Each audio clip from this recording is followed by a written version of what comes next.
Hello, this is Michelle from Simply Scape Handmade, and this is a video tutorial for hand quilting. When I first started quilting, I worked on very small projects, basic pieces of material, and basic quilting designs. I wanted to get the feel of the fabric, the needle, the thimble, and work on gauging my stitches to the length that I was comfortable with. Today, I'm quilting a small sampler project. It's been pinned and basted, ready to go. I've put it into a quilting frame. This hoop is a quilter's hoop. You'll notice it's thick. It has a big bolt with lots of expansion room to help it get around the layers of the fabric. And this kind of quilt hoop is made to stand up to the heaviness of quilt sandwiches. Any size quilt can be quilted in a hoop. You don't have to have a frame. A full bed quilt can be done on the hoop, as well as a small project or a baby quilt. I do want to show you what happens if you use an embroidery hoop to try to quilt with. I tried to use this and it broke. An embroidery frame is just too thin and flimsy to stand up to all the weight of a quilt, so you really do want to look for and find a hoop. This one is oval, but they come in round and they come in all sizes. This is a 14-inch hoop, but they come smaller than that. The key is nice heavy hoop, very sturdy, and it will last for a long time. When I quilt, I like to use a cotton thread that's made for hand quilting, and I like it to be close to the color of my project. So if this is white, I like an off-white or cream or a beige color. For darker fabrics, I try to match as close as possible. My personal preference in quilting is not to have my quilt stitches detract from the design or the piecework on the top of my quilt. You may feel differently, and that's okay. If you want your stitches to stand out, your beautiful hand quilting to stand out, please feel free to use the color you're comfortable with and make the impression on your quilt that you want to have. For the purpose of this video, though, I'm going to use red, something that will stand up, and hopefully you'll be able to see it better. When I sit down to quilt, I try to sit upright and have something for my hands to rest on. If I'm in a rocking chair or at a couch, I prop a pillow under my arms that I can rest my quilt frame on. If I'm at a table like this one, I want to make sure I have a good posture and my arms are at a comfortable distance, and then I can see the frame really well. Just like when you sit at a machine to sew and you want everything right here in front of you, you want the same thing when you're hand quilting. If you don't, you're going to be sore and achy, and that's just not good. When I sit down to quilt, I keep a basket nearby that has all my supplies in it, pin cushion, something to mark with, my thimbles, my scissors. They're all here and right easy at my hand. And if I decide to move to a different chair to quilt, I can easily take it with me. Some of the basic supplies are, of course, thread, a good small sharp pair of scissors, a needle and thread. I use a small quilting needle called a sharp, and I like an open thimble. A thimble is a very personal thing, and you have to really try them out and figure out what you like. I personally like a thimble that has an open top to let my skin breathe and to keep my nail from being all bunched up in the top of the needle.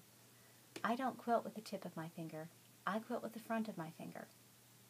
I personally quilt with my middle finger thimble, but it's a personal preference. Many people quilt with their pointer or their middle, and I'm right-handed, so my thimble goes on my right hand. When we start to quilt, we thread our needle and we put a simple knot in the base of our thread. And we're going to hide that knot in our quilt layers so that no one sees it. My left hand goes on the underside, and I use my middle finger to push the fabric up from the bottom. That gives me control and stability. I look at my project and find a good starting point. About a ½ inch away from that point, I'm going to slide my needle between the top layer and the batting, not going all the way through to the back. And I'm going to push it up where I want to start. I'm going to bring that needle all the way through very carefully, and when my knot catches right there, I'm going to give it a gentle tug and a scrape with my thumb and hide that needle in the layers of the fabric. If you'll notice, you do not see it on the back because we didn't go all the way through. It's carefully tucked in to the batting layer. When you quilt, comfortably put your hand underneath and use either your middle or first finger to push the fabric. When you start, the needle is perpendicular, straight up and down, where you want to start stitching. A stitch can be as tiny or as large as you need it to, but when I first started quilting, I confess my stitches were rather large, and that's okay. The point is to get comfortable with the method of quilting and work on stitch length later. So we start with our needle straight up and down, resting here, our hand underneath, the finger is supporting that needle, but not being poked by it. And this is on top. You want to rock that needle back and push up from the bottom. This front thumb pushes the fabric down, creating a little hill for us to push that needle through with. And then we just catch it and bring it through the fabric. And there we have one simple stitch. Again, we move to the length we want that stitch to be and go straight down and touch our finger underneath, catching the bottom fabric. Rock it out, push up from the bottom and push down from the front with our thumb, creating this little hill, and push our needle through. When you get comfortable with the movement, you can load more than one stitch, which means we stand up,